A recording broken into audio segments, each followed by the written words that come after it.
Donc, comme je l'ai annoncé avant notre départ, ce que je n'ai pas pu faire lors du dernier message, donc nous allons aborder maintenant cette deuxième partie des enseignements que le Seigneur m'a donnés à la retraite spirituelle, à savoir le mystère du statut d'enfant de Dieu et le mystère de la vie en enfant de Dieu. Le mystère du statut d'enfant de Dieu et le mystère de la vie en enfant de Dieu. Nous allons lire pour cela dans Matthieu chapitre 18. Nous allons lire deux textes introductifs, Matthieu chapitre 18 et ensuite dans l'évangile de Jean au chapitre 3, des textes que vous connaissez très bien. Matthieu chapitre 18, verset 1er. Matthieu 18, à partir du verset 1er. À ce moment, les disciples s'approchèrent de Jésus et dirent : « Qui donc est le plus grand dans le royaume des cieux ? » Jésus, ayant appelé un petit enfant, le plaça au milieu d'eux et dit : « Je vous le dis en vérité, si vous ne vous convertissez et si vous ne devenez comme les petits enfants, vous n'entrerez pas dans le royaume des cieux. C'est pourquoi quiconque se rendra humble comme ce petit enfant sera le plus grand dans le royaume des cieux. Et quiconque reçoit à mon nom un petit enfant comme celui-ci me reçoit moi-même. Mais si quelqu'un scandalisait un de ces petits qui croient en moi, il vaudrait mieux pour lui qu'on suspende à son cou une meule de moulin et qu'on le jette au fond de la mer. Amen. Deuxième texte, Jean chapitre 3, verset 1er. Jean chapitre 3, verset 1er. Jean chapitre 3, verset 1er. Mais il eut un homme d'entre les pharisiens nommé Nicodème, chef des Juifs, qui vint, lui, auprès de Jésus de nuit et lui dit : « Rabbi, nous savons que tu es un docteur venu de Dieu, car personne ne peut faire ces miracles que tu fais si Dieu n'est avec lui. » Jésus lui répondit : « En vérité, je te le dis, si un homme ne naît de nouveau, il ne peut voir le royaume de Dieu. » Vous avez remarqué dans les deux textes, dans les deux cas, on voit qu'il y a un décalage entre la question des disciples et la réponse de Jésus. Comme quoi, on est toujours décalé par rapport à Dieu. Les voies de Dieu ne sont pas nos voies, les pensées de Dieu ne sont pas nos pensées. Il est question, la question des disciples dans Matthieu 18, leur question c'est : qui est le plus grand ? Vous allez voir que Jésus va répondre, va balayer complètement la question et va répondre à côté. Ici, on voit un pharisien qui vient et qui commence à caresser Jésus dans le sens du poil. Ouais, tu es un grand docteur, voilà, car personne ne peut faire. Et Jésus va balayer d'un revers et va le ramener sur l'essentiel. Plaise à Dieu que Dieu nous sorte ce matin de nos pensées qui vont à gauche et à droite, qui n'ont pas forcément rien à voir avec la pensée de Dieu pour nos vies et nous ramener sur le cadre de Dieu, ce que Dieu veut nous communiquer ce matin pour notre bien et pour sa gloire. En vérité, je te le dis, si un homme ne naît de nouveau, il ne peut voir le royaume de Dieu. Nicodème lui dit : comment un homme peut-il naître quand il est vieux ? Peut-il rentrer dans le sein de sa mère et naître ? Jésus lui répondit : en vérité, je te le dis, si un homme ne naît d'eau et d'esprit, il ne peut entrer dans le royaume de Dieu. Ce qui est né de la chair est chair. Ce qui est de l'homme naturel, ce qui est du naturel est naturel. Et ce qui est né de l'esprit est esprit.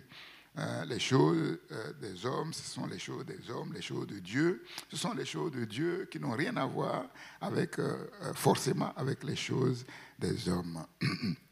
Ne t'étonne pas que je t'ai dit, il faut que vous naissiez de nouveau, un impératif.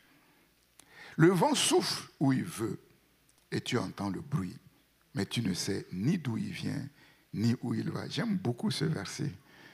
J'aime beaucoup ce verset. C'est-à-dire qu'en tant qu'enfant de Dieu, on ne peut pas nous saisir. Le diable peut essayer de nous programmer, mais quand il pensera qu'il nous programme à tel lieu, il arrive là-bas, nous on est déjà quelque part. Voilà, insaisissable. Insaisissable, le vent souffle où tu veux, où il veut. Tu entends le bruit, mais tu ne sais ni d'où il vient, ni où il va. Il en est ainsi. Il en est ainsi de tout homme, de toute femme qui est né de l'esprit. Nicodème lui dit, comment cela peut-il se faire? Jésus lui répondit, tu es docteur de la loi et tu ne sais pas ces choses. Tu es docteur de la loi et tu ne sais pas ces choses. En vérité, je te le dis, nous disons ce que nous savons et nous rendons témoignage de ce que nous avons vu. Bon, que le Seigneur ne nous dise pas ce matin, tu dis que tu es enfant de Dieu, mais tu ne sais pas ce que c'est que le statut d'enfant de Dieu et ce que cela implique.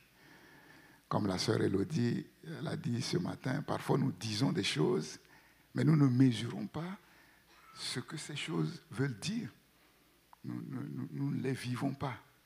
Sortons de la théorie, sortons des proclamations. Voilà. Et entrons dans la réalité des choses que nous proclamons par notre bouche. Sinon, ça nous sert à quoi? Ça nous sert à quoi? Tu es docteur de la loi, tu dois savoir ces choses. Si tu ne sais pas ces choses-là, fondamentales, tu enseignes quoi? Tu enseignes quoi? Si nous ne vivons pas dans la réalité de ces choses que nous entendons, que nous lisons, nous allons témoigner de quoi? De la théorie? Dieu est bon, mais en vérité, il n'est pas bon pour moi. Dieu est bon, mais je ne vois pas. Je vois que Dieu est bon parce qu'il a créé des langoustes, mais moi-même, je ne peux pas m'acheter la queue d'une langouste. C'est pas bon. C'est une manière de parler. C'est ça. Tu es docteur de la loi, tu es docteur d'Israël et tu ne sais pas ces choses. Tu es enfant de Dieu, mais tu te lamentes tout le temps. Tu t'inquiètes. En vérité, je te le dis, nous disons ce que nous savons et nous rendons témoignage de ce que nous avons vu. Rendons témoignage de ce que nous avons vu, de ce que nous avons goûté. Goûtez et sentez combien Dieu est bon. Mais ne t'assois pas à côté de ton frère qui est en train de savourer une belle orange et toi à côté tu dis c'est bon l'orange. C'est pas bon. C'est pas bon. Nous rendons témoignage de ce que nous avons vu et vous ne recevez pas notre témoignage. Si vous ne croyez pas, quand je vous ai parlé des choses terrestres, comment croirez-vous quand je vous parlerai des choses célestes? Personne n'est monté au ciel, si ce n'est celui qui est descendu du ciel, le Fils de l'homme qui est dans le ciel.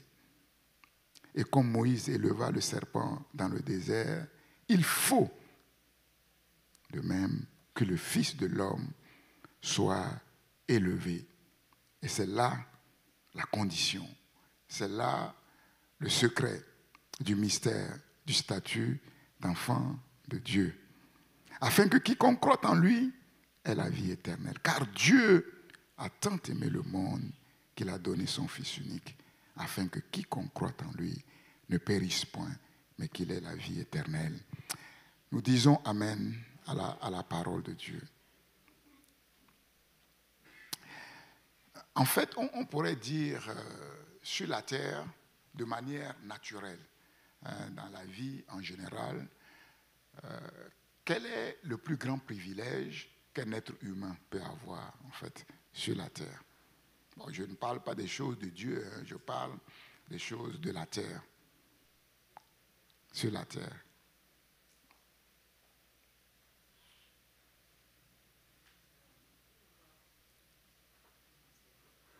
Le privilège qui fait qu'il naît tranquille et il peut vivre tranquille, à l'abri des soucis, des tracas. C'est quoi? Oui. Non, en Afrique, beaucoup sont en bonne santé, mais souffrent. Oui, Elodie ou Sandra, ne vous battez pas. Hein. Non, parce que quand tu nais, tu n'as pas de richesse, tu n'as pas d'argent. C'est pas loin, mais c'est pas ça. Non. C'est bien sûr les richesses, mais on naît sans rien. Mais comment ça peut être la richesse? La famille, voilà. Si on naît d'une bonne famille, d'une famille riche, il y a des personnes sur la terre, dès qu'ils sont nés, leur compte est crédité en millions, déjà. Un milliardaire qui va épouser une femme qui n'est pas riche, pour montrer qu'il a épousé un riche, une riche, il va créditer son compte en millions. Je ne dis pas que c'est une assurance tout risque, mais quand on est dans ces conditions, on est sûr de faire de bonnes études, on est sûr de vivre à l'abri des tracas. Bon, après, on peut faire des bêtises, ça c'est autre chose. Tout le monde fait des bêtises. Tout le monde, les riches comme les pauvres. Maintenant, sur cette base, mais quels sont ceux qui sont en vérité les plus privilégiés sur la terre? C'est qui? C'est-à-dire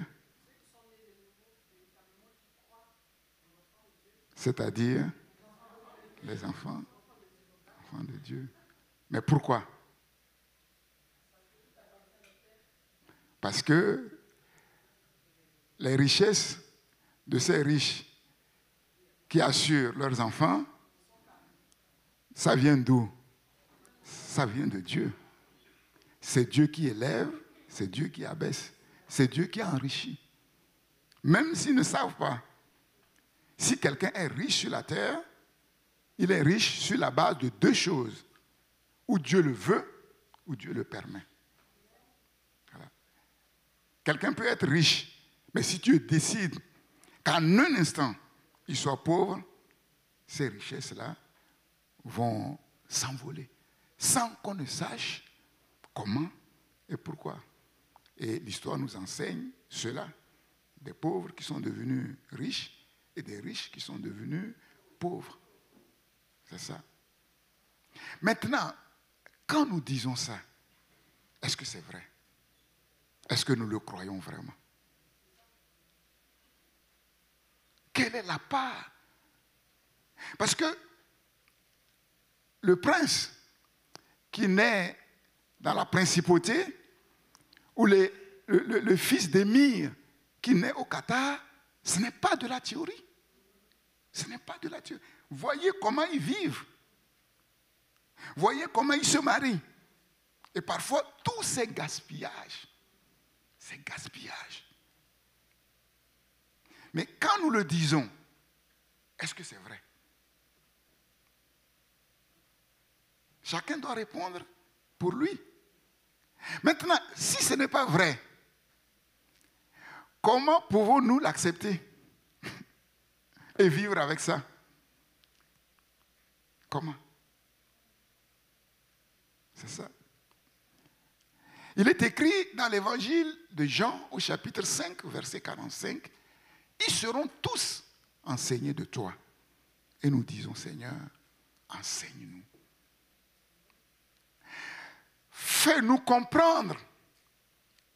Fais-nous entrer dans ce mystère.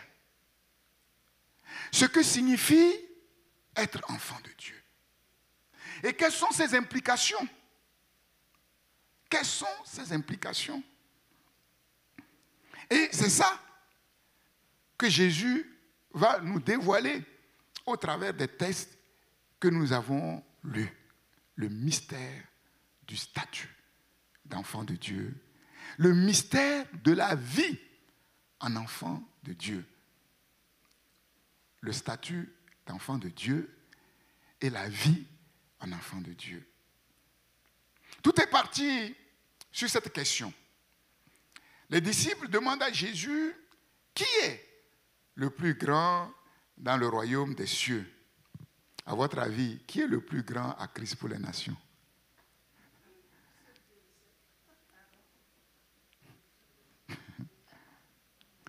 Jésus va balayer de revers cette question qui n'a absolument aucun sens. Le royaume de Dieu, ce n'est pas la concurrence. Ce n'est pas une lutte d'hégémonie comme on peut voir dans le monde. Tu vois, sur la terre, les richesses, le gâteau des richesses est limité, il faut se battre, il faut se marcher dessus pour aller prendre. Dans le royaume de Dieu, ce n'est pas ainsi. Tu vois, le gâteau est tel que chacun prend sa part et c'est comme si on n'a rien pris. Voilà. Ce n'est pas une compétition. Qui est le plus grand dans le royaume des cieux? Jésus, la réponse de Jésus n'a rien à voir avec la question des disciples. Si vous ne vous convertissez et si vous ne devenez comme les petits-enfants, vous n'entrerez pas dans le royaume des cieux. C'est comme si Jésus était en train de dire, vous êtes en train de vous battre pour savoir qui est le plus grand. Mais est-ce que vous êtes sûr que vous-même, vous êtes déjà entré dans le royaume? C'est ça. Si vous ne vous convertissez et si vous ne devenez comme de petits-enfants, vous n'entrerez pas dans le royaume des cieux. Jésus dit ici aux disciples, l'essentiel dans le royaume, ce n'est pas de savoir qui est le plus grand, mais l'essentiel dans le royaume, c'est d'y entrer. C'est d'y entrer. Comment? Comme nous l'avons lu dans l'évangile de Jean, par la nouvelle naissance. C'est-à-dire en devenant enfant de Dieu. En devenant enfant de Dieu. Si tu ne nais de nouveau, tu ne peux voir le royaume de Dieu. Si tu ne nais d'eau et d'esprit, tu ne peux entrer dans le royaume de Dieu. Comment? Nicodème va demander comment je peux naître de nouveau à mon âge. Est-ce qu'il faut que je rentre encore dans le sein de ma mère pour que je puisse renaître? Jésus dit non, ce n'est pas ça. Les choses de la terre sont les choses de la terre. Les choses naturelles sont les choses naturelles. Les choses du royaume sont les choses du royaume. Les choses spirituelles sont d'un autre ordre, sont d'un autre caractère. Jésus donne la condition, se convertir. Devenir comme un petit enfant. Si vous ne vous convertissez et si vous ne devenez comme les petits-enfants, vous n'entrerez pas dans le royaume des cieux. Devenir comme de petits-enfants, cela signifie quoi concrètement? D'après vous, comment on peut devenir comme un petit enfant? Est-ce qu'il s'agit de jouer à être un enfant? Mais c'est dégradant. Un adulte, une mère ou un père qui joue à être un bébé, ça n'a pas de sens. Ça signifie quoi, concrètement, d'après vous? Oui. C'est apprendre à écouter. Brigitte? S'humilier devant le Seigneur. Hortense? Obéir totalement. Élodie?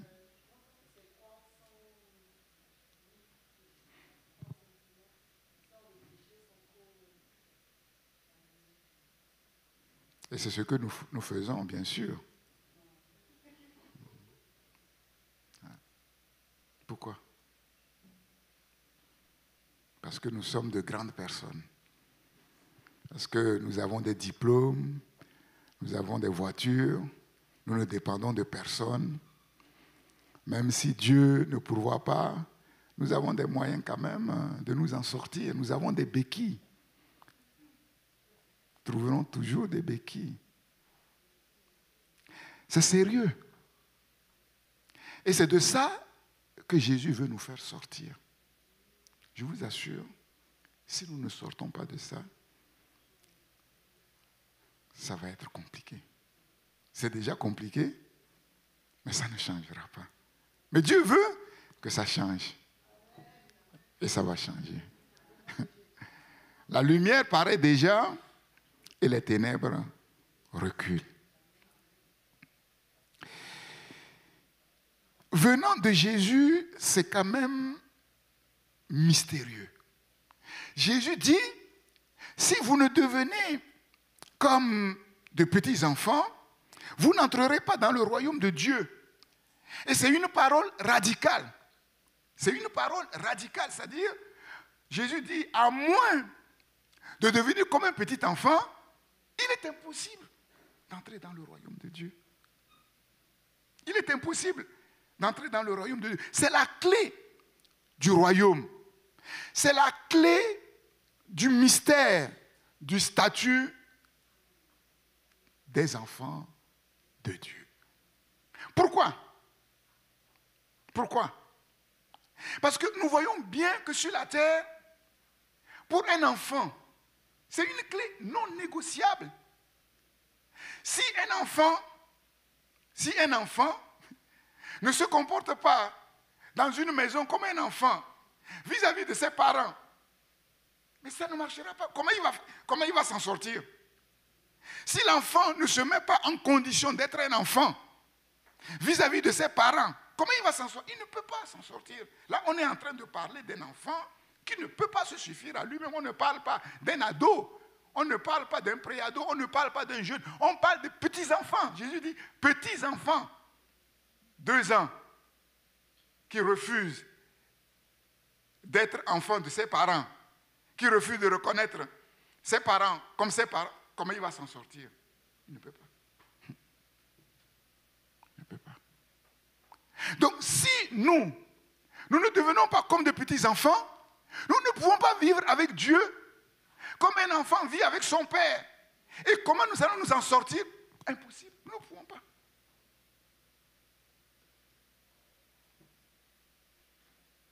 Nous allons essayer de faire les choses de nous-mêmes. Je me souviens de cette anecdote. Quand j'étais petit, les parents n'étaient pas là. J'avais faim.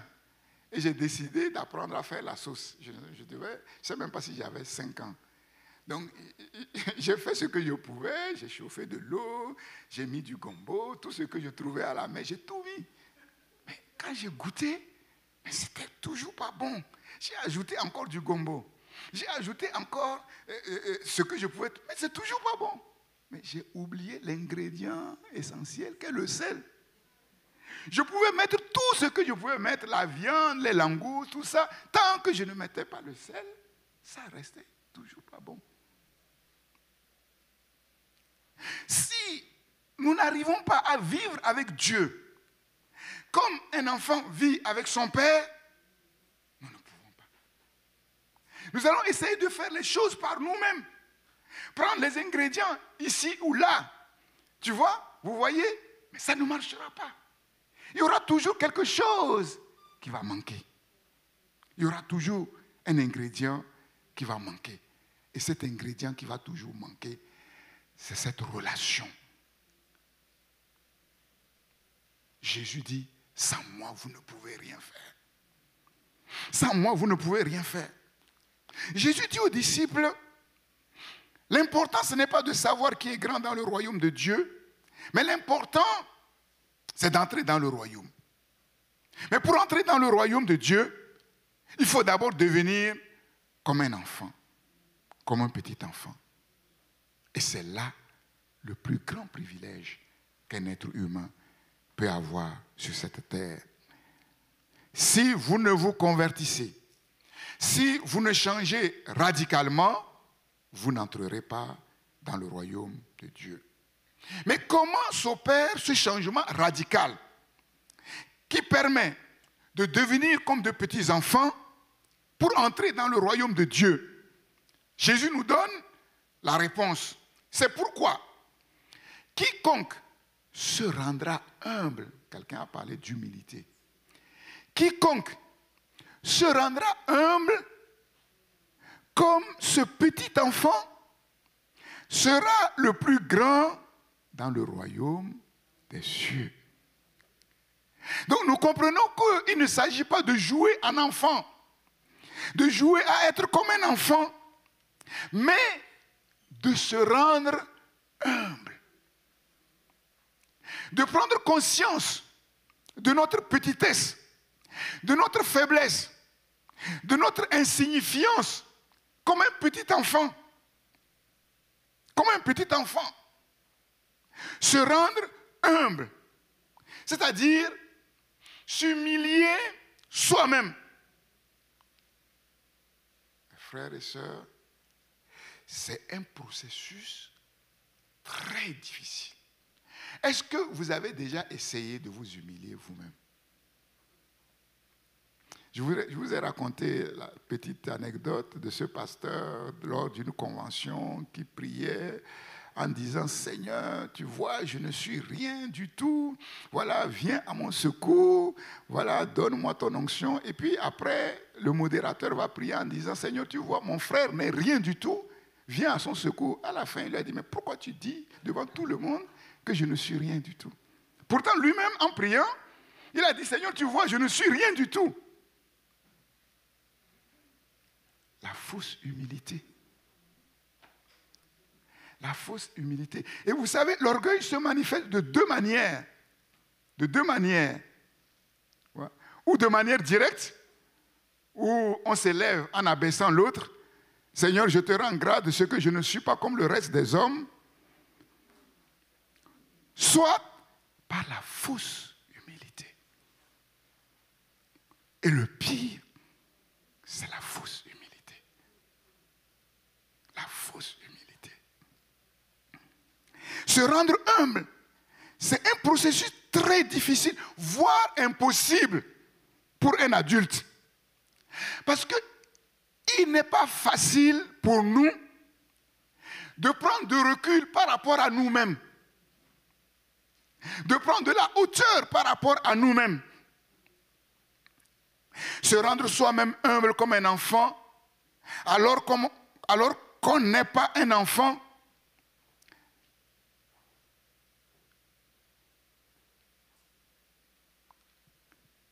Ça veut dire quoi? Ça veut dire quoi? Qu'est-ce qui caractérise un enfant? L'enfant est caractérisé par le fait qu'il n'a pas de statut. Il n'a pas de statut. Par lui-même, un enfant n'a rien. Un enfant de 2 ans, il n'a rien. Il ne peut rien. Il n'est pas grand-chose. C'est un fardeau pour les parents. C'est un fardeau pour la société. Imaginez une nation qui est peuplée uniquement des enfants de 2 ans. Ils vont tous mourir. Ils vont tous mourir. L'enfant n'est rien. Il n'a rien. Il ne peut rien. Il n'a pas de statut. Il est entièrement dépendant de ses parents, de sa famille ou des tuteurs, s'il est placé. Jésus nous dit, sans cette humilité bien ancrée dans notre cœur, dans notre comportement, comme cela l'est naturellement vis-à-vis d'un enfant de 2 ans, inconsciemment, qui sait qu'il ne peut rien et qui fait totalement confiance à son père et à sa mère, il n'est pas possible d'entrer dans le royaume de Dieu, d'avoir une relation vraie avec Dieu, comme notre Père céleste. Pour un enfant, comme je l'ai dit, c'est naturel. L'enfant ne fait pas d'effort. C'est naturel. Faire confiance à ses parents, pour l'enfant, C'est naturel, il ne se pose même pas de questions.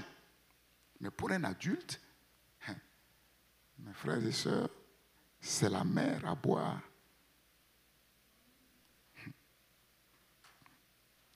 Psaume 119, verset 67. Nous allons voir que c'est là le problème.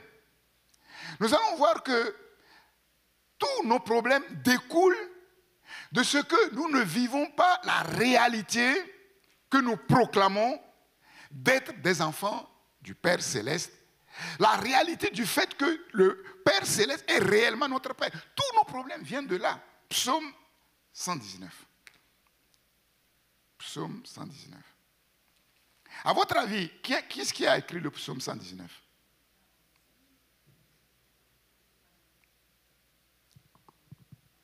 C'est un psaume anonyme. Quelqu'un a-t-il fait une recherche là-dessus? Bon, c'est sûr que sans recherche, ce n'est pas au hasard.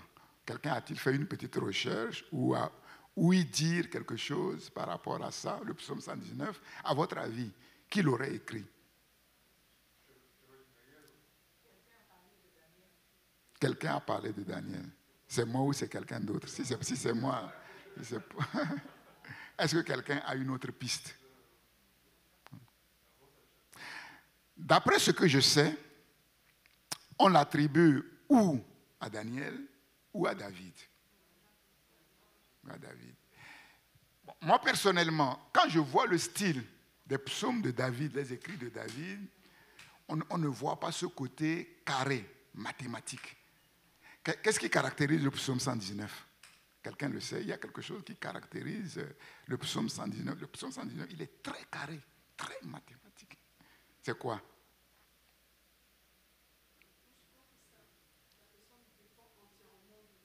Non, ce n'est pas ça. Qu'est-ce qui caractérise le psaume? En fait, dans l'hébreu, chaque strophe commence par la lettre de l'alphabet hébreu. Donc la première strophe commence, pour que vous puissiez comprendre, par la lettre A. Et la dernière strophe commence par la lettre Z. Donc c'est très mathématique. Tu vois? Et quand on lit le psaume 119, et quand on lit Daniel, le livre de Daniel est très mathématique aussi. Très logique, très mathématique. Moi, je pencherai sur le fait que ce soit Daniel qui ait écrit le psaume 119. Nous connaissons un peu la vie de Daniel. Et nous savons quels sont les personnages de la Bible, de l'Ancien Testament, dont quand on lit leur biographie, quand on lit leur livre, mais il n'apparaît quasiment pas de défaut. Il y en a à peu près deux, au moins deux. Joseph et Daniel. Et surtout, Daniel. Parce que Joseph, on voit quand même un petit défaut d'orgueil. Quand il a raconté comme ça le rêve à ses frères, en sachant très bien que, bon, avec ses frères, ça ne va pas très bien. Sans prendre de gants, on a vu ce que ça lui a valu. Un peu l'orgueil de l'ado, quoi, en fait. Mais Daniel, en apparence, on ne voit aucun défaut. Mais regardez ce que Daniel, si c'est Daniel qui a écrit, comme je le crois, le psaume 119, qu'est-ce qu'il dit dans le verset 67? Quelqu'un, en fait, qui semble ne pas avoir de défaut, qui semble être impeccable, ainsi fut Daniel. Il dit, avant d'avoir été humilié, je m'égarais. Avant d'avoir été humilié, je m'égarais. Maintenant, j'observe ta parole. Avant d'avoir été humilié, non seulement je m'égarais, mais je n'arrivais pas à mettre en pratique ta parole comme je dois la mettre en pratique. Et le verset 71, il m'est bon d'être humilié afin que j'apprenne tes statuts. J'ai dit, waouh! Ça veut dire quoi? Ça veut dire qu'il est impossible à un être humain de devenir humble sans un excitant extérieur, sans test, sans épreuve. Il est quasiment impossible à un être humain de s'humilier. Et c'est tout là notre problème. Si nous n'avons pas été humiliés comme nous devons l'être, il y a quelque chose en nous qui va résister. Il y a quelque chose en nous qui va dire non à la parole de Dieu. Même si nous ne l'exprimons pas de manière très claire. Et nous savons quelle est cette chose. C'est la chair qui ne peut pas se soumettre. Qui ne veut pas se soumettre. Et qui est incapable de se soumettre. Daniel dit, le psalmiste dit, mais avant d'être humilié, je m'égarais. Avant d'être humilié, j'étais incapable de mettre en pratique la parole de Dieu. Maintenant, je nous pose la question. Est-ce que nous avons été humiliés?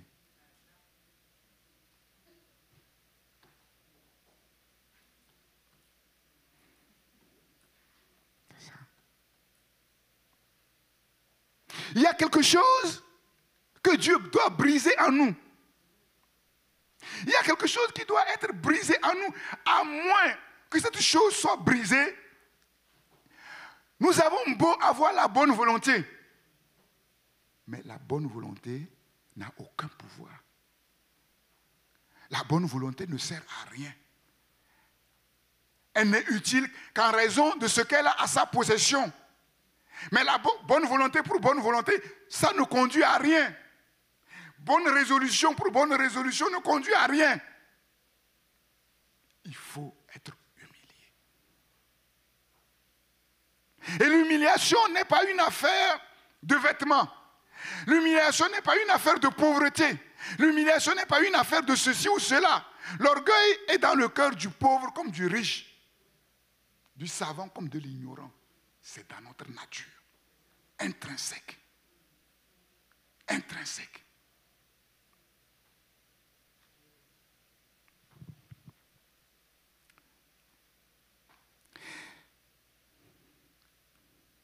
Sans l'épreuve, sans le test de notre caractère, il ne nous est pas possible de nous humilier.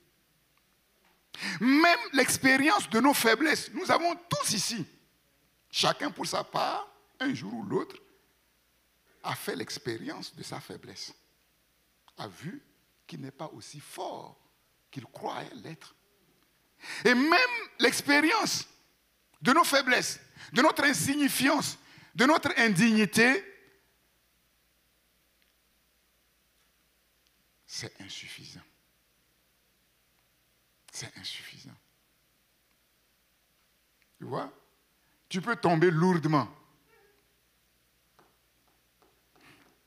mais ne pas accepter que tu es faible.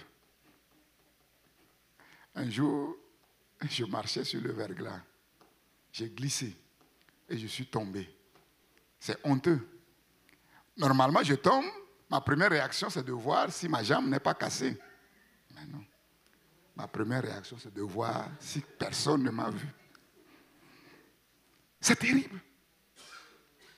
C'est terrible. Et c'est comme ça qu'on vit. En cachant nos faiblesses. En faisant comme si. Et nous gagnons quoi? Nous gagnons quoi? Dieu dit, je sais de quoi tu es fait. C'est moi qui t'ai fait. Je sais de quoi tu es fait. Reconnaître par l'expérience qu'on n'est rien, qu'on est incapable, Jésus dit, c'est vrai, c'est dégradant. Mais c'est le secret. C'est le secret pour entrer dans une relation vraie durable avec Dieu. C'est cette clé qui nous amène à nous abandonner totalement à Dieu et à le faire avec joie. Parce que nous savons, nous reconnaissons que par nous-mêmes, nous ne pouvons rien faire. Et en même temps, nous reconnaissons que Dieu peut tout faire pour nous et de reconnaître que nous sommes faibles et de faire totalement confiance à Dieu. Mais nous le faisons avec joie. Nous n'avons rien à perdre. Nous avons tout à gagner. Mais il n'est pas possible de pouvoir entrer dans cette relation si nous n'avons pas véritablement fait l'expérience de cette humiliation. Tous les héros de la foi, sans exception, ont expérimenté leur humiliation. Regardez tous les héros de la foi, il n'y a pas d'exception. On a vu tout à l'heure que même ceux-là qui semblent être impeccables, ils ne le sont qu'en apparence, puisqu'il a fallu plusieurs années à Dieu pour les façonner, comme Dieu voulait les façonner, pour en faire l'instrument qu'ils sont devenus. S'ils étaient impeccables, en un instant, Dieu fera son travail. Parfois, on a l'impression que Dieu tarde. Mais c'est nous que Dieu attend. C'est nous que Dieu attend. Tous les héros, sans exception. Paul dit qu'il a fait cette expérience extraordinaire qui n'est pas donnée à beaucoup de personnes de faire sur la terre, d'être enlevé au 3e ciel. Donc il a dû voir des choses, mais inimaginables. Il a dû entendre des paroles, mais ineffables, qui n'est pas permis à un être humain, bien sûr, de répéter sur la terre. C'est comme s'il était entré dans les mystères de Dieu. Mais comment, après avoir fait ces expériences extraordinaires, desquelles il devait déduire que, mais c'est Dieu, mais c'est incroyable. Et il descend sur la terre et il est menacé d'être détruit par l'orgueil. Tu dis, mais c'est incroyable. Nous tous ici, nous disons, Seigneur, fais-moi voir ta gloire. Si je vois Dieu tel qu'il est, à moi, je serai l'homme, la femme le plus modèle sur la terre. Mais on se trompe. On se trompe. Tu peux voir Dieu tel qu'il est. Dieu peut venir dans ta maison, manger avec toi, causer avec toi. Et demain, tu vas être perdu par ton orgueil. Tu vas être perdu. Tu viens à l'église, ton frère te regarde de travers. Attends, moi j'ai vu Dieu, hein, moi j'ai mangé. Attends, tu te prends pour qui? Tu te prends, moi j'ai mangé, Jésus est venu manger à ma table. Et le Seigneur sait comment nous mettre en situation pour faire sortir ce qui est dissimulé secrètement. Il sait avec son aiguille où planter l'aiguille. Tu vois? Il y en a, c'est sur la main. Tu peux toucher partout, mais ne touche pas au nerf là, sur sa main. Un autre, c'est la plante des pieds. Un autre, c'est la tête. Voilà. Si toi, c'est la main, on te plante sur la tête, tu vas résister. On va dire, mais quelle femme, quel homme. Mais personne ne sait que ton point faible, c'est là. Mais Dieu le sait. Et quand il vient pour piquer, il ne t'attend pas. Il ne t'attend pas. Paul a vu des choses incroyables. Expérimenté des choses inimaginables. Et il redescend sur la terre. Malgré tout ce qu'il a vu, il est menacé d'être détruit à cause de son orgueil, à cause de l'excellence des révélations qu'il a reçues. L'orgueil nous menace dans nos points faibles comme dans nos points forts. Dans nos points faibles comme dans nos points forts. Et il a fallu que Dieu mette quelque chose de préventif, l'écharpe, pour qu'il ne soit pas perdu. Vous savez, parfois, il y a des situations dans nos vies qui sont désagréables. On prie, Dieu n'agit pas. Peut-être c'est une mesure préventive. Dieu dit à Paul, c'est vrai, j'ai entendu ta prière fervente, avec foi, mais je ne peux rien faire. Parce que si je t'exauce, tu vas te perdre. Ah, Paul dit, mais je ne savais pas. Donc Seigneur, amen. Que cette écharpe soit là. Puisque à cause de cette écharpe, non seulement je ne vais pas être perdu, mais cette écharpe va être l'occasion de manifester ta puissance. Amen. Gloire à Dieu. Et combien d'entre nous, sont capables d'accepter ces conditions qui nous humilient tous les jours et qui sont là, non seulement pour que nous ne perdions pas, mais pour que Dieu soit vu en nous. Souvent nous croyons que l'homme ou la femme qui est approuvé de Dieu, le tapis rouge est déployé sous ses pieds et quand il marche, c'est des acclamations. C'est pas ça. L'homme et la femme qui plaît à Dieu, c'est celui qui a le cœur contrit. C'est celui qui a le cœur humilié, qui accepte d'être humilié et qui accepte les conditions que Dieu met dans sa vie pour le garder lui-même et pour permettre à Dieu d'accomplir son œuvre.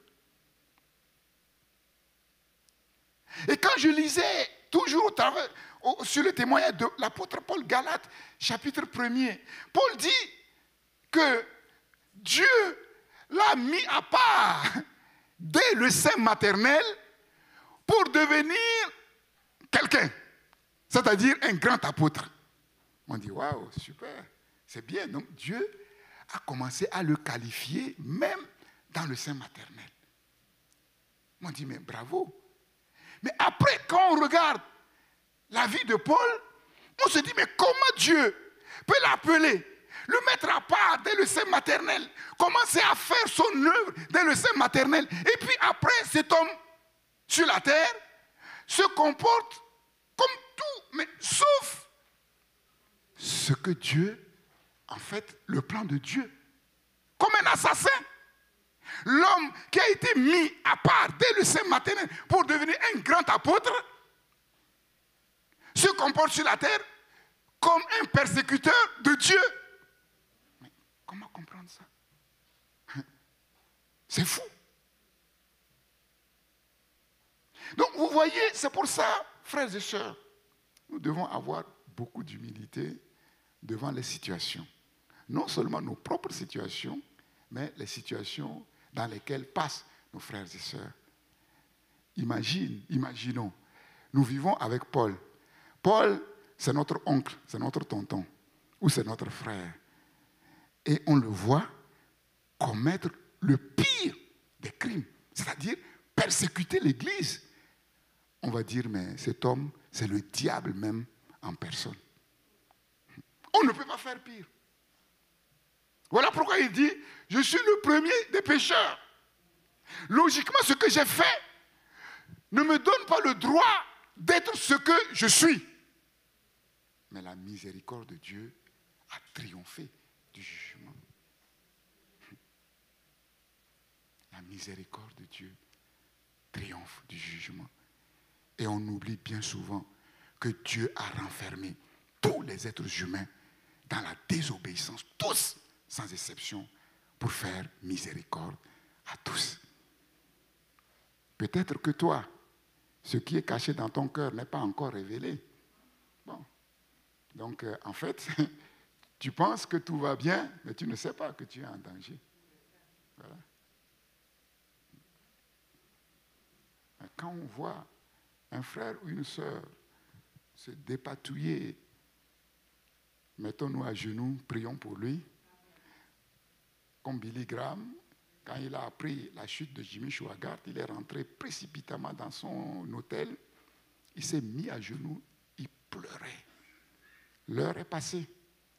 Et son équipe disait, mais c'est pas possible, qu'est-ce qu'il fait? Ils ont forcé la porte. Et quand ils sont rentrés, ils l'ont trouvé en train de pleurer en disant, Seigneur, ne permets pas que cela m'arrive. Ne permets pas que cela m'arrive. Et bien souvent, j'ai expérimenté des périodes de ma vie où je me sentais fort. J'avais l'impression que rien ne pouvait m'arriver. Et c'était vrai. Tout allait bien. Mais je ne réalisais pas que c'est la grâce de Dieu qui me portait. Je pensais que ce sont mes jeûnes et prières. Je pensais que c'est parce que j'étais correct avec Dieu. Je pensais que parce que Dieu m'a touché et j'ai décidé de donner mon cœur à 100% à Dieu et que ma consécration était parfaite, c'est à cause de tout ça que je suis fort. Mais je ne savais pas que c'était la grâce de Dieu qui me portait.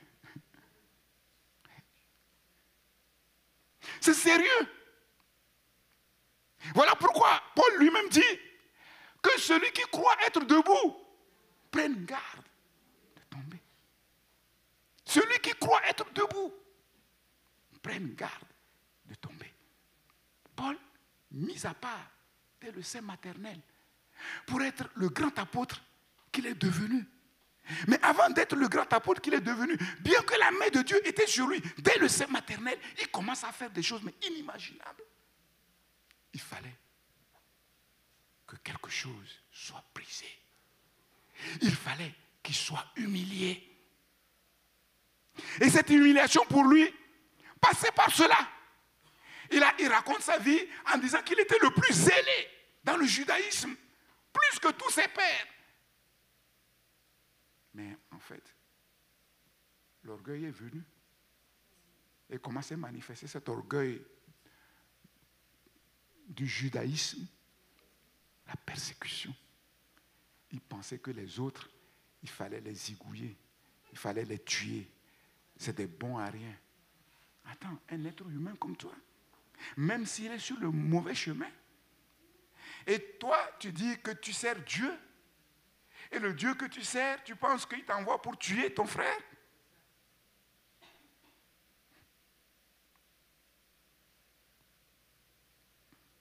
C'est comme ça que nous sommes. Dieu doit faire ce travail en profondeur. Et c'est ce travail que Dieu est en train de faire en profondeur. Mais nous devons accepter ce processus divin. C'est Dieu qui fait. Mon frère, ma soeur, n'essaye pas de t'humilier toi-même. Tu n'arriveras pas. Tu n'arriveras pas. Vis avec ton Dieu, simplement. Sois sincère et laisse Dieu faire. Laisse Dieu faire. Laisse Dieu faire. L'être humain par lui-même ne peut pas s'humilier parce qu'il ne sait pas ce qui se passe dans son cœur. L'orgueil là dont on parle, là, comment il est dans... Il ne sait pas. Il ne peut pas le savoir. Il ne vit que par l'apparence. L'homme regarde à ce qui frappe les yeux. L'homme regarde, la femme regarde à l'apparence, mais Dieu regarde au cœur. Mais son cœur, il ne le voit pas. Est-ce que tu lis dans ton cœur? Dis-moi ce qui se passe dans ton cœur, tu ne sais pas. Tu ne peux pas. Même si tu veux, tu ne peux pas. Tu en es incapable. Voilà pourquoi nous comprenons qu'avec notre Dieu, nous devons avoir une approche d'un petit enfant qui est conscient qu'il ne connaît rien, qui est conscient qu'il ne sait rien, qu'il a tout à apprendre de son Père céleste et par conséquent, qui est prêt à se laisser faire. Un grand philosophe qui est considéré comme le plus grand philosophe des temps dit, ce que je sais, c'est que je ne sais rien. Celui qui est enseignable et qui écoute la parole de Dieu doit toujours être remué et se dire, je croyais que je savais quelque chose, mais je me rends compte que je ne sais rien. Je ne sais rien. Et c'est là l'humilité qui permet à Dieu d'enseigner. Et nous savons que notre Dieu est tellement grand que toute notre vie sur cette terre ne nous permettra même pas de connaître 1/100000ème de ce que Dieu est. Jean-Jacques a dit que pour visiter cette foire-là de 1,700,000, il faut 240 jours. Mais notre Dieu, il est des milliards de fois plus grand que tout ça.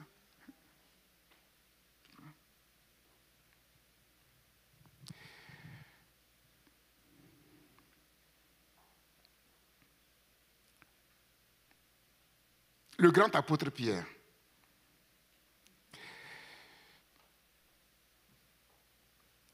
Pensait qu'il était un homme saint.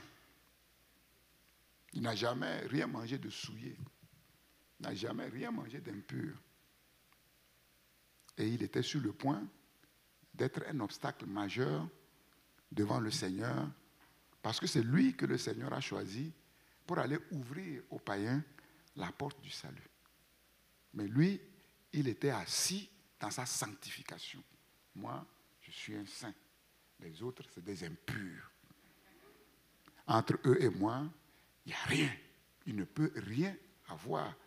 On ne peut pas mélanger ce qui est pur et ce qui est impur. D'ailleurs, Dieu ne peut même pas porter un regard sur les impurs. Aujourd'hui, nous les pentecôtistes, la plupart d'entre nous, c'est comme ça. On se comporte. Ah, ces païens-là, mais c'est des sorciers. Mon oncle, c'est le plus grand sorcier. Ah non, moi, je ne veux pas manger avec lui. Même s'il est sorcier. Il est sorcier. Vous savez, un sorcier, c'est qui? Qu'est-ce qui fait que quelqu'un est sorcier? Un sorcier, c'est quelqu'un qui a reçu un talent et un don extraordinaire de Dieu pour voir des choses qu'on ne peut pas voir humainement, pour faire des choses qu'on ne peut pas faire humainement. Seulement le sorcier met ce talent au service du mal. C'est tout. Comme Satan lui-même. Comme Satan lui-même. Satan, il n'est pas venu de lui-même sur la terre. Les dons et les talents qu'il a, c'est Dieu qui lui a donné. Mais il a décidé simplement de mettre ça au service du mal. Voilà pourquoi il est devenu Satan. Voilà pourquoi Lucifer est devenu Satan. Tu vois? Le sorcier, c'est un être humain. Et Dieu peut l'éclairer et comprendre que finalement, ce qu'il fait, ce n'est pas bien. Au lieu de mettre les dons et les talents qui sont les siens au service du bien, il le met au service du mal et se convertir comme toi, comme moi. Pierre dit non. Jésus était obligé de frapper du poing sur la table. Pierre est monté sur le toit pour prier. Il est tombé en extase. Et il voit une vision, une grande vision. Une nappe qui descend du ciel, attachée aux quatre côtés. Cela nous parle, en fait, du monde païen. Et puis, sur cette nappe, il y avait des quadrupèdes, des animaux à quatre pattes, des oiseaux, des reptiles. Et il entend une voix qui dit, lève-toi, tue et mange. Puis il dit, ah non, tu ne sais pas à qui tu parles. Moi, jamais. J'ai jamais rien de souillé n'est entré dans ma bouche.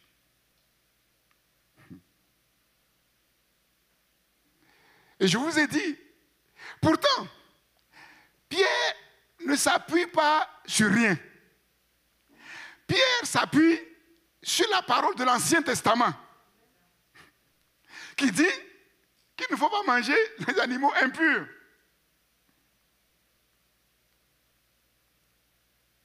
Mais comment se fait-il? Comment se fait-il? Je vous l'ai expliqué. Maintenant, Pierre met en pratique cela et il s'entend dire qu'il est complètement à côté. Pourquoi?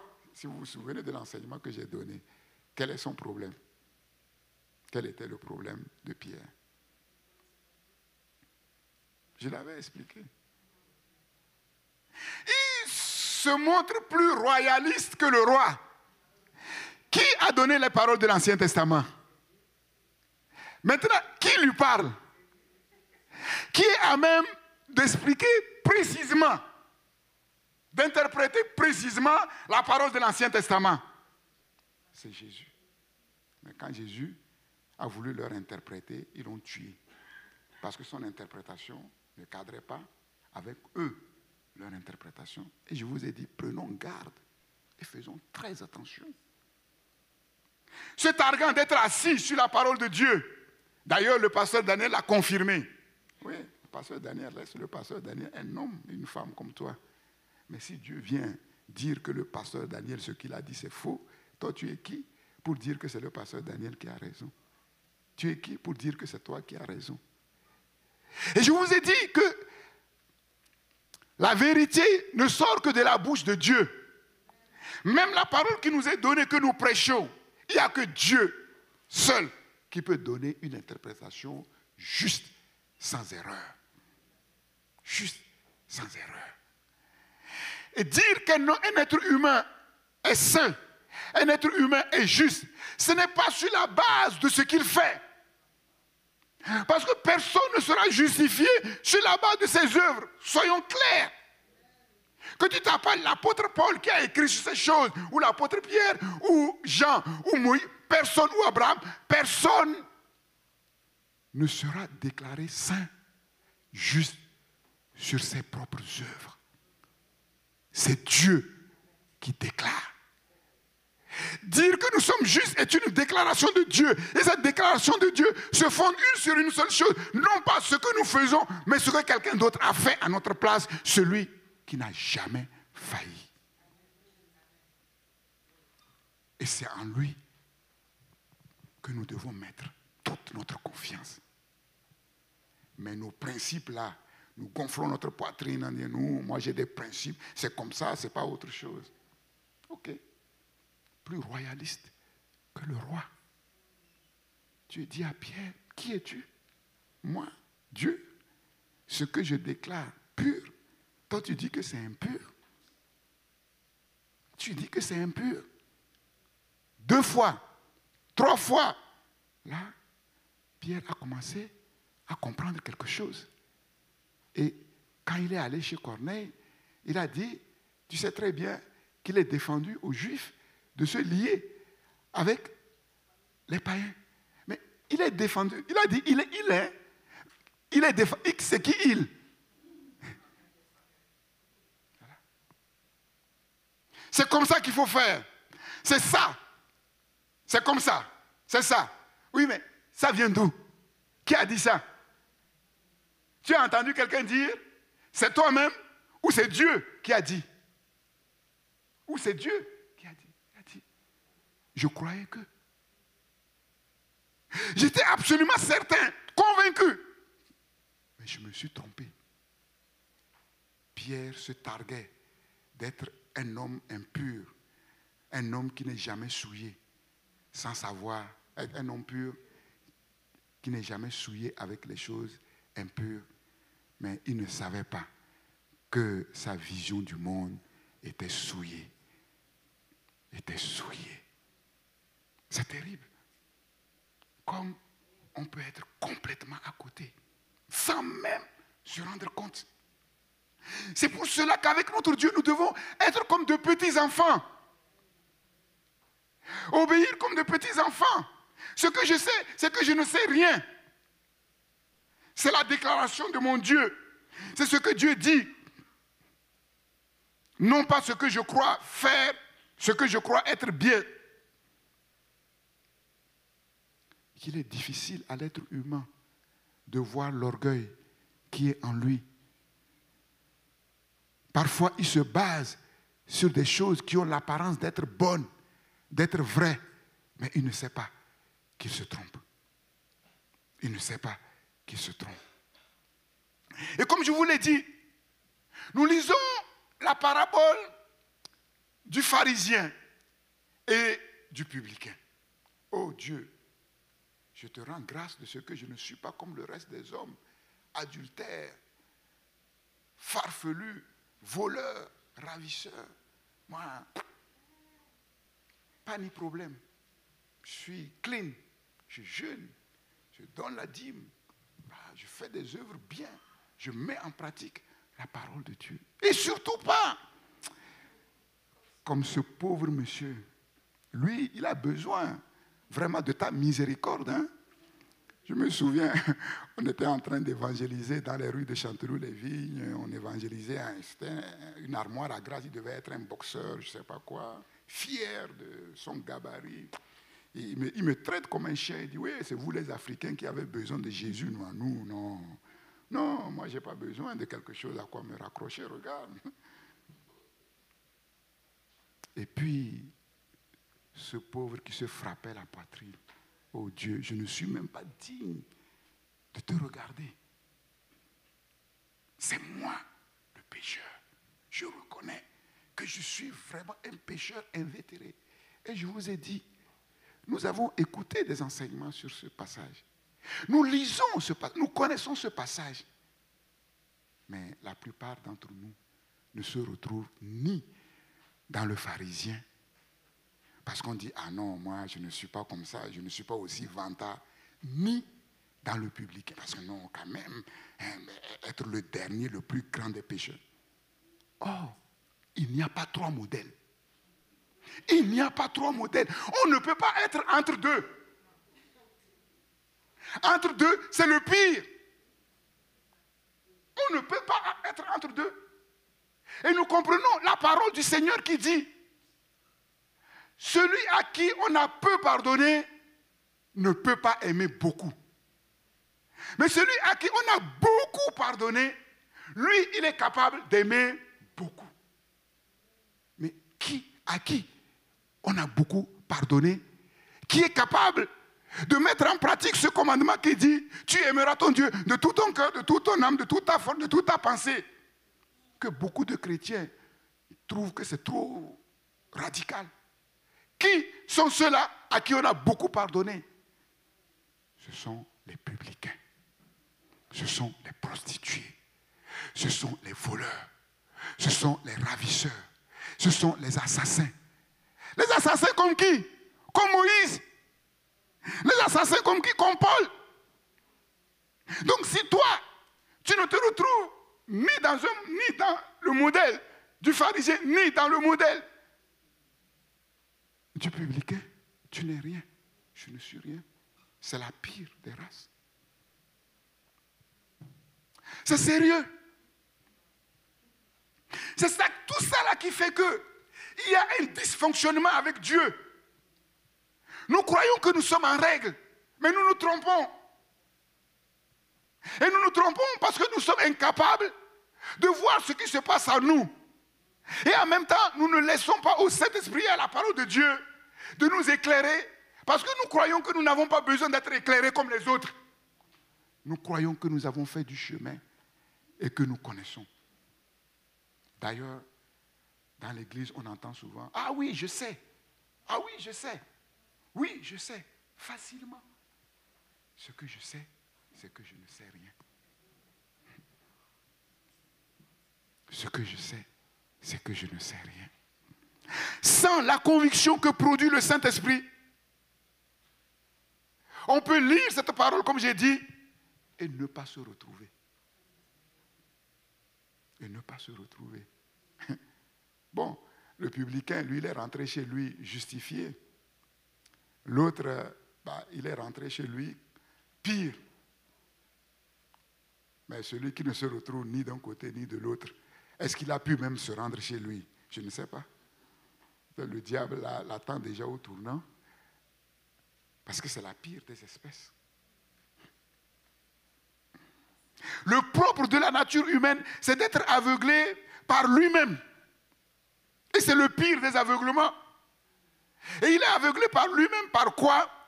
Par son propre orgueil, soigneusement dissimulé dans son cœur. Et l'orgueil, c'est quelque chose d'intimement lié à la nature profonde de l'être humain. C'est le voile qui empêche de nous voir tels que nous sommes en vérité et par conséquent de voir Dieu tel qu'il est et de voir notre prochain tel qu'il est. Pierre ne pouvait pas voir le païen Corneille tel qu'il est devant Dieu parce qu'il ne voyait pas à cet instant précis Jésus tel qu'il est, le Dieu miséricorde, Dieu qui fait miséricorde à tous, y compris au pire des pécheurs. Et il était sur le point de résister à une noble mission. Prenons garde de ne pas résister à la noble mission pour laquelle Dieu nous a préparés dès le sein maternel et pour laquelle Jésus nous envoie. Parce que la parole de Jésus ne semble pas trop cadrer avec notre vision des choses et avec notre vision du monde. À moins d'être humilié, il n'est pas possible de changer radicalement. Il n'est pas possible de devenir comme un enfant. Il n'est pas possible d'obéir à la parole de Dieu. il n'est pas possible de dépendre de Dieu, de vivre en enfant de Dieu.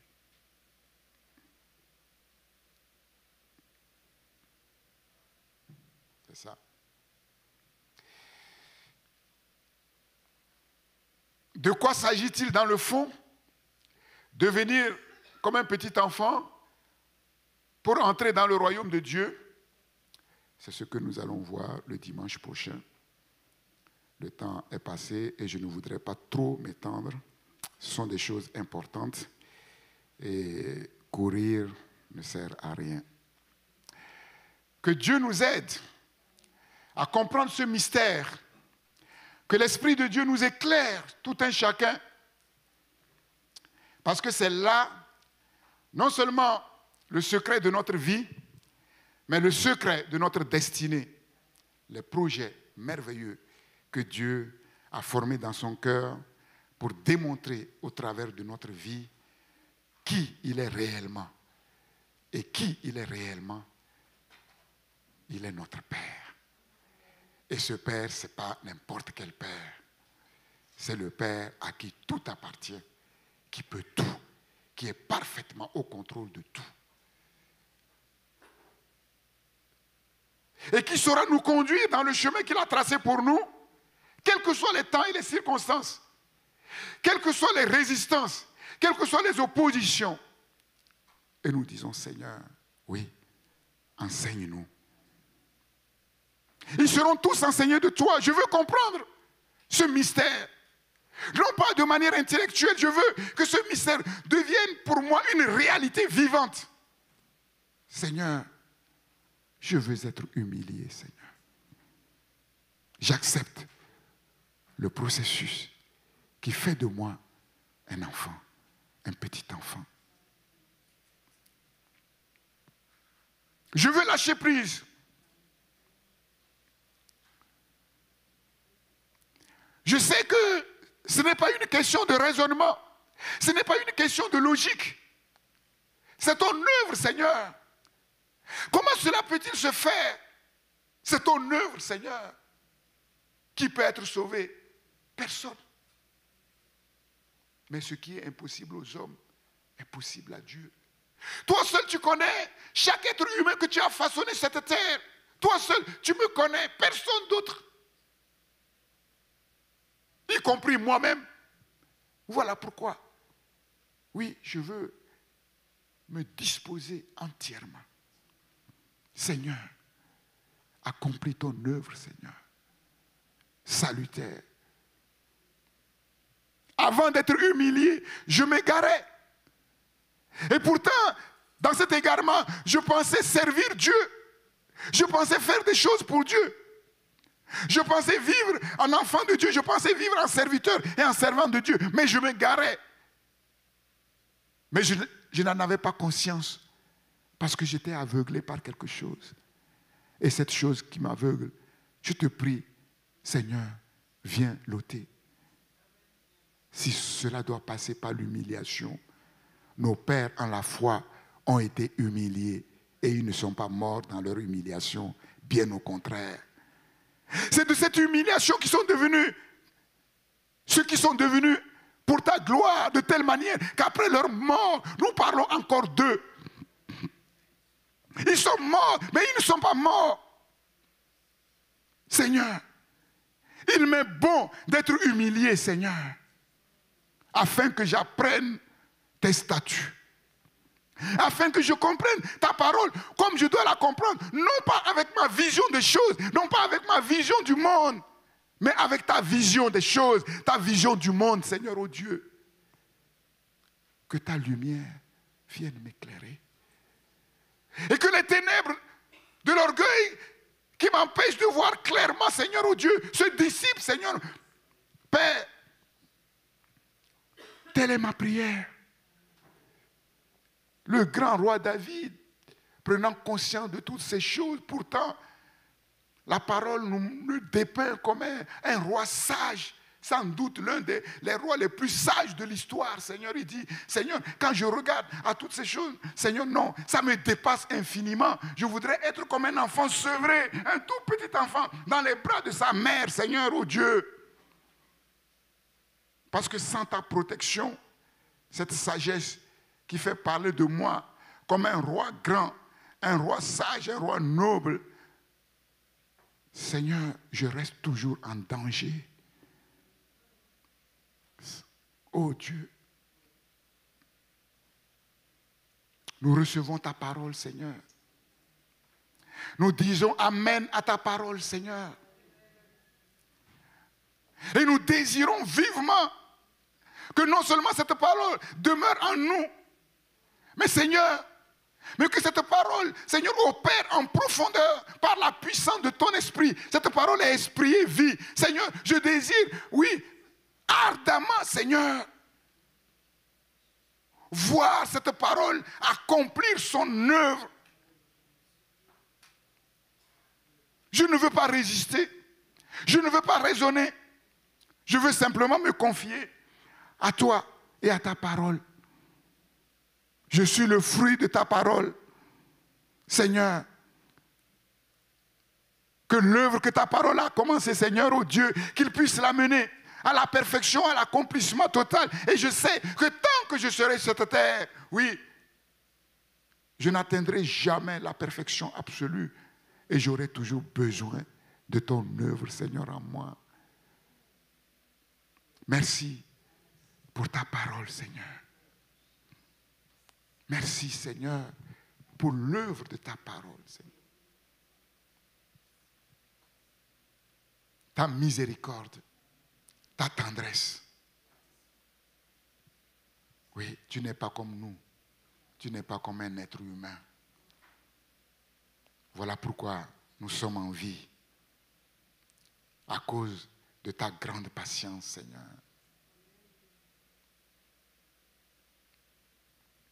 Seigneur, me voici, tel que je suis, sans rien à moi, sinon ton sang versé sur la croix pour moi.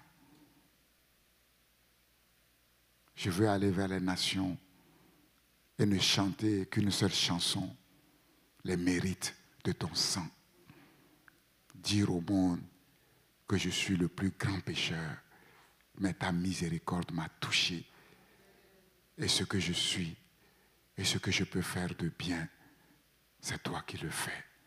Et si tu l'as fait pour moi, tu peux le faire pour n'importe quelle autre personne sur la terre. Parce que je ne suis meilleur, je ne suis pas meilleur que qui que ce soit, Seigneur. C'est notre chanson. Oui, Dieu est bon. Dieu est miséricordieux. Dieu est patient. Il ne nous châtie pas selon nos péchés. Il ne nous punit pas selon nos iniquités. Mais comme un père a compassion de ses enfants, l'Éternel, notre Dieu, a compassion de nous. Comment nous l'avons chanté tout à l'heure, Élodie, cette dernière chanson, Dieu est bon. Comment nous l'avons chanté? Tu peux l'entonner, j'ai oublié le...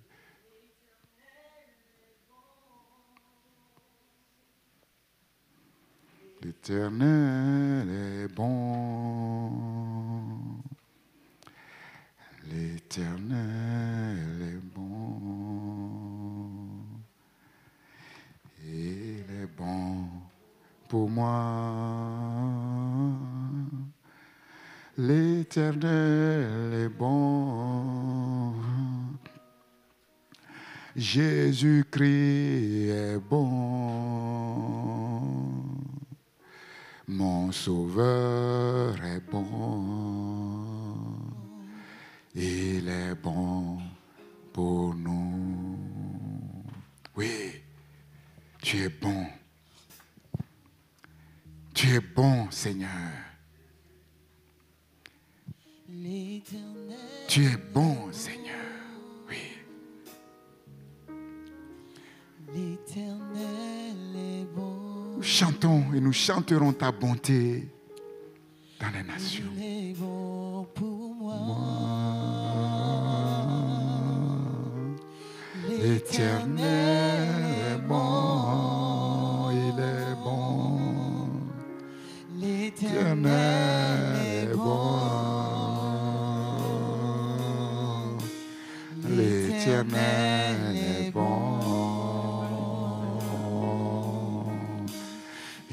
est bon pour moi. L'Éternel est bon. L'Éternel est bon. L'Éternel est bon. Il est bon pour moi. Jésus-Christ est bon. Alléluia. Jésus-Christ est bon. Jésus-Christ est bon. Jésus-Christ est bon. Il est bon. Il est bon pour moi. Jésus-Christ est bon. Il est bon, Seigneur. Jésus-Christ est bon. Jésus-Christ est bon.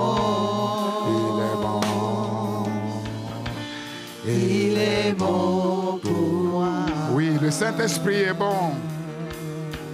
Le Saint-Esprit est bon.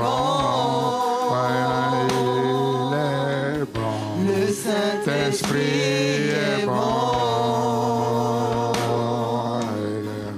Le Saint-Esprit est bon. Il est bon pour moi. Le Saint-Esprit est bon. Oui, il est bon. Le Saint-Esprit est bon. Le Saint-Esprit est bon. Il est bon pour moi. Oui, Seigneur, tu es bon, Seigneur. Nous sommes là parce qu'un jour, tu nous as fait goûter combien tu es bon.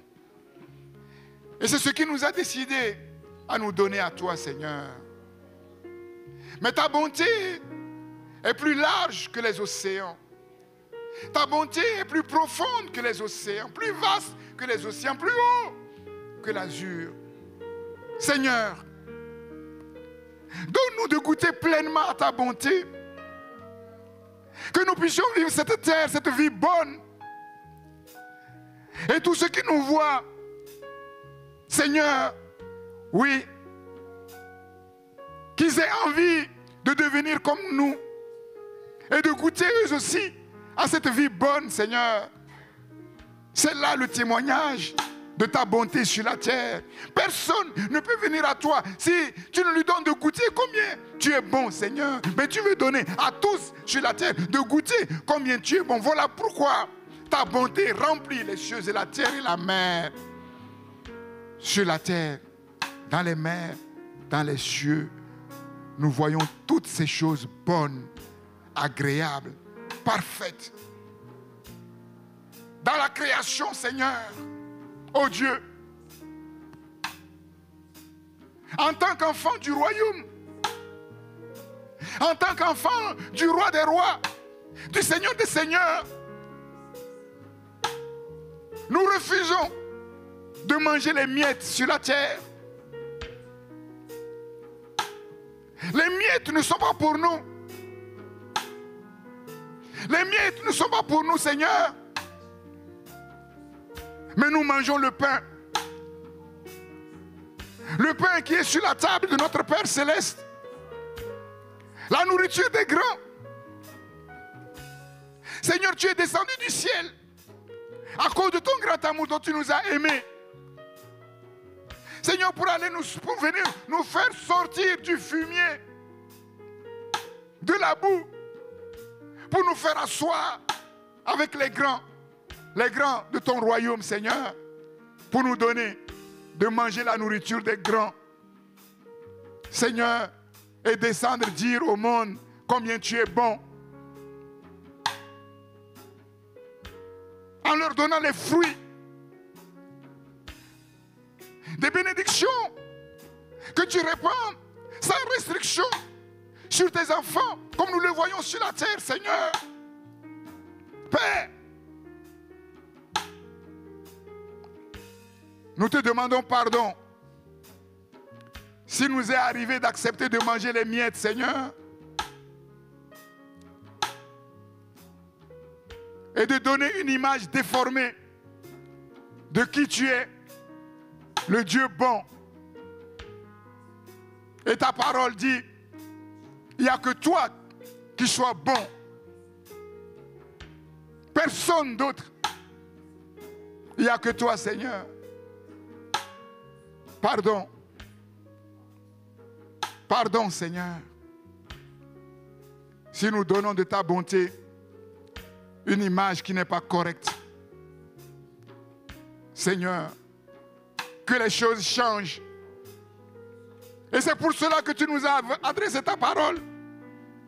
Et nous la recevons telle qu'elle est. La parole vivante et éternelle de Dieu qui agit, nous le croyons, pour apporter des transformations et pour libérer les choses que tu as préparées pour ta gloire et que nous recevons par la foi.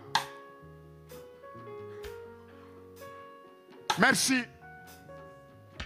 Tu nous as couronnés de bonté et de miséricorde. Et nous proclamons que ça se voit et ça se verra. C'est là notre témoignage au milieu des peuples des nations qui, voyant ce que tu as fait pour nous, pourront dire, ces gens ne sont pas comme les autres, ils ne parlent pas comme les autres, ils ne marchent pas comme les autres, ils ne se comportent pas comme les autres. Il y a quelque chose en eux qui témoigne, oui, qui viennent d'ailleurs. Merci pour le témoignage véritable des enfants de Dieu que la parole de Dieu amène dans nos cœurs et dans nos vies. Cette vie qui n'a rien de commun avec la vie après laquelle le monde court, Seigneur. Cette vie abondante, cette vie d'abondance. Sois béni pour ta parole. Considère que nous aimons ta parole. Donne-nous l'amour de la vérité et qu'elle soit au fond de nos cœurs, dans nos glandes, pour accomplir cette œuvre vraie, pour libérer ce témoignage vrai qui aura un impact sur notre génération. Au nom de Jésus-Christ. Père, bénis cette semaine, Seigneur. Je la couvre du sang précieux de Jésus-Christ. Et en vertu de l'onction que tu m'as départi pour le bien de ton peuple, oui, je libère, Seigneur, ta grâce surabondante, ta providence exceptionnelle, ta provision exponentielle, conformément à ta parole. Seigneur, que cette semaine soit une semaine bénie. Seigneur, que cette semaine se déroule sous ta sainte protection et que tous nos ennemis et tous leurs programmes soient jetés par terre. Que la paix ne nous quitte pas, que la joie ne nous quitte pas. Où que nous soyons, quoi que nous fassions, que nous mangions, que nous ne mangions pas, que nous dormions, que nous ne dormions point, que la joie et la paix soient notre partage. Oh Dieu, au nom de Jésus-Christ, merci Père Céleste, merci notre grand frère Céleste, merci à notre Père adoptif qui nous a été donné, qui est avec nous, sur nous et en nous chaque jour pour la gloire de notre Père, au nom de Jésus. Amen. Amen. Merci Seigneur.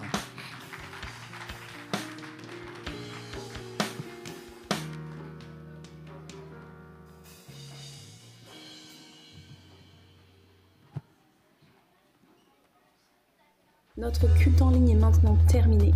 Merci à tous de nous avoir suivis. Vous pouvez nous suivre sur christpourlesnations.com. Nous vous souhaitons une excellente semaine. À dimanche prochain.